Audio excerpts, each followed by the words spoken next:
El pasaje de 2 de Corintios capítulo 12 versículos 7 al 10 es uno de los textos más intrigantes en los escritos de Pablo. En él, el apóstol menciona un aguijón en la carne que le fue dado para que no se enalteciera. Pero, ¿qué significa este aguijón? ¿Por qué Dios no se lo quitó a pesar de sus ruegos? Y lo más importante, ¿qué enseñanza práctica tiene para nosotros hoy?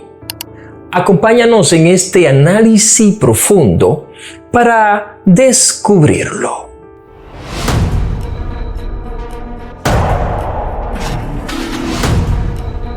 Hola, soy el pastor Juan de León Gutiérrez y te invitamos a acompañarnos en este profundo tema, donde juntos descubriremos la verdad que puede cambiar nuestra perspectiva de nuestra fe. ¿Cuál era el aguijón en su carne del que habla Pablo en 2 de Corintios capítulo 12 versículos 7 al 10? Leamos junto el texto. Y para que la grandeza de la revelación no me exaltase desmedidamente, me fue dado un aguijón en mi carne, un mensajero de Satanás que me abofetea, para que no me enaltezca sobremanera, respecto a lo cual 3 veces he rogado al Señor, que lo quite de mí. Y me ha dicho, bástate mi gracia, porque mi poder se perfecciona en la debilidad. Por tanto, de buena gana, me gloriaré más bien en mis debilidades, para que repose sobre mí el poder de Cristo. Por lo cual, por amor a Cristo, me gozo en las debilidades, en afrentas, en necesidades, en persecuciones, en angustia. Porque cuando soy débil, entonces soy fuerte. Mucho se ha especulado sobre este aguijón. Unos afirman que se trata de un defecto en la visión, por lo cual alegan, escribía con grandes letras, como dice Gálatas 4:4, 15, 6, 11.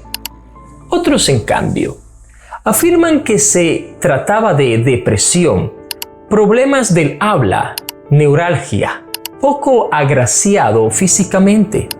Otros han especulado que se trata de una tentación o pecado dominante, pero no hay absolutamente ningún fundamento bíblico para ninguna de estas afirmaciones. La mayoría de los eruditos concuerdan en que el aguijón se trata de un dolor físico como de un pinchazo. Además, esa es la interpretación más cercana al texto. La alusión al mensajero de Satanás ha sugerido a algunos que se trata de un demonio que le visitaba para atormentarle de vez en cuando, como el caso del rey Saúl. 1 Samuel 16:4. Pero la alusión al aguijón en su carne nos hace desechar esta idea. En realidad no sabemos con seguridad de qué se tratará. Todo intento de explicar lo que no está revelado en la palabra de Dios es entrar en el terreno de las conjeturas o, como le llamo, montarse en el caballo de la imaginación y galopar sin rumbo fijo hacia el horizonte. Por tanto, ante este tema del aguijón, ¿qué debemos decir? ¿De qué se trataba el aguijón de Pablo? La Biblia no lo revela, así que no lo sabemos. Lo que sí sabemos es que se le dio a Pablo un aguijón, una espina en su carne. Esta referencia a su carne nos deja ver que se trataba de algo físico que le hacía daño y le mostraba la fragilidad de su carne.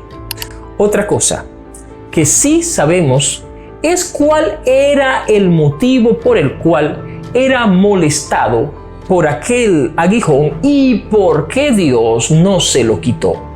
para que no se exaltase desmedidamente. ¿Por qué razón es importante que se mantenga en humildad? Porque el orgullo nos aleja de Dios. Como está escrito en el Salmo 138:6, porque Jehová es excelso y atiende al humilde, mas al activo mira de lejos. Si el apóstol Pablo se hubiera convertido en una persona arrogante, la iglesia de Cristo habría sufrido un daño irreparable. Pero no fue así, porque Dios cuida de sus siervos. Que no especifique su aguijón es bueno, porque así cualquiera que padezca un aguijón o una debilidad, sea lo que sea, puede identificarse con el apóstol Pablo.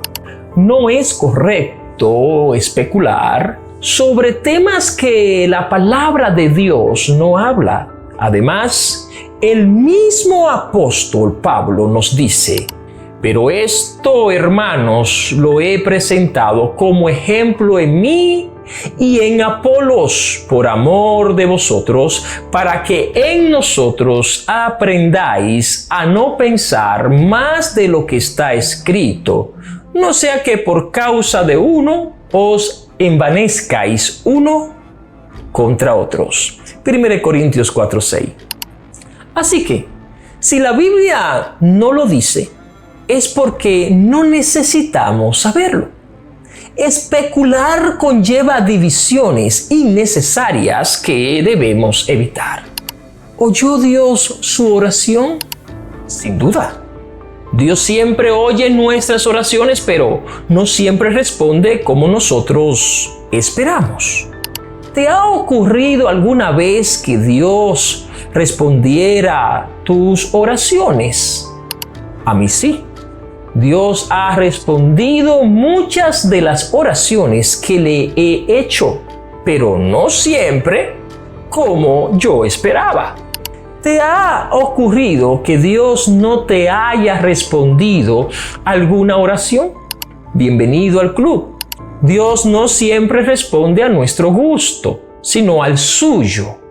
A veces responde, pero no en el tiempo que nosotros queremos. Respuesta que Dios le dio a Pablo no solo le sirvió a él, sino que ha servido a millones de cristianos en todas las edades desde entonces. Bástate mi gracia. Estas palabras de Dios sirven para todos y en todo tiempo, aun cuando la respuesta es negativa, en el sentido de que no le concede lo que le pide. Sin embargo, le da a Pablo la certeza de que Dios está con él y le sostiene aún en su dolor. No siempre Dios nos libra de nuestros problemas, pero siempre nos da la fuerza necesaria para poder soportar las circunstancias, por difíciles que éstas sean. Bástate. ¿Significa que el poder de Dios es suficiente? Es cuanto necesitamos para enfrentar enfermedades, especialmente las que son crónicas o sin solución. Los problemas familiares, problemas de trabajo o financiero, entre otros, siempre tendremos motivo para el sufrimiento. Pero en esas circunstancias es importante no olvidar que contamos con la gracia de Dios que nos fortalece. La gracia que es suficiente para superar o soportar todo mal. Porque mi poder se perfecciona en la debilidad. ¿Es posible que se perfeccione el poder o cualquier cosa de Dios? Desde luego que no. Se trata de una mala traducción del término teleio. Teleio. que debiera haberse traducido como se consuma, se ejecuta, se cumple o se hace visible, se satisface o es suficiente. ¿Por qué no es correcto afirmar que el poder de Dios se perfecciona? Porque eso supondría que no es perfecto. Todo en Dios es perfecto. Poder en la debilidad. Otra paradoja del reino de Dios. ¿Sabía acaso Pablo lo que decía al escribir estas palabras? Sin ninguna duda. Lo sabía porque lo había aprendido en su propia experiencia. El Señor no quitó su aguijón, pero le alivió por medio de su gracia suficiente.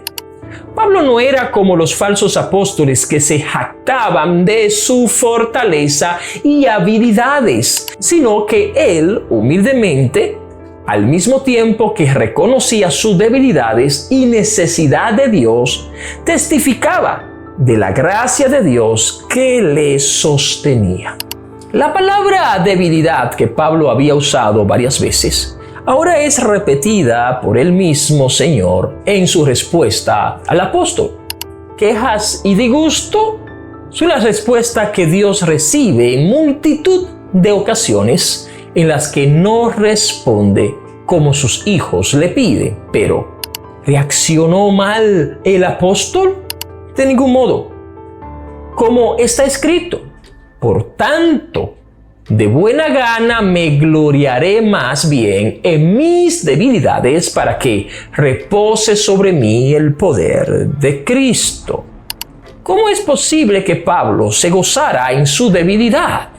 Precisamente porque cuando era más débil, más podía ver el poder de Dios obrando en su vida. Aunque la respuesta del Señor parece ser negativa, le otorga a Pablo la seguridad de que Jesús suple todas sus necesidades, lo cual alegra su corazón en medio de la prueba. La gracia de Dios fue la única esperanza para el apóstol Pablo, y lo es para cada uno de nosotros, los que seguimos a Cristo en este siglo XXI. Dios nos dice a todos, mi poder se perfecciona en la debilidad. La gracia de Dios es suficiente para enfrentar los ataques de la vida. El apóstol fue capaz de soportar el dolor de su aflicción debido al alivio que el Señor le dio. Jesús no quitó la espina del cuerpo de Pablo, sino que lo alivió por medio de su gracia. Igualmente nos aliviará de cualquier carga que tengamos que sobrellevar. Cuanto más débil se sentía, más fuerte era el poder de Cristo que obraba en el apóstol. Jesús quería usarlo como un mensajero que fuera no por su propia fuerza, sino que supiese que dependía totalmente del Señor y al mismo tiempo de su poder. Muchas gracias, mis estimados hermanos y amigos. Gracias por habernos acompañado en este corto contenido, esperando que haya sido de mucha bendición para usted. Si esta es su primera vez con nosotros, le estimulamos a que se suscriba en nuestro canal y le dé a la campanita para que reciba las notificaciones de nuestros nuevos contenidos. A la vez, si entiende que ha sido de bendición, regálenos un me gusta. A usted no le cuesta nada, pero para nosotros es de mucha bendición. Y por qué no, comparta. Compartir siempre es muy importante. Soy el pastor Juan de León Gutiérrez. Para nosotros fue todo un honor. Nos vemos en la próxima. Dios te bendiga. Bye.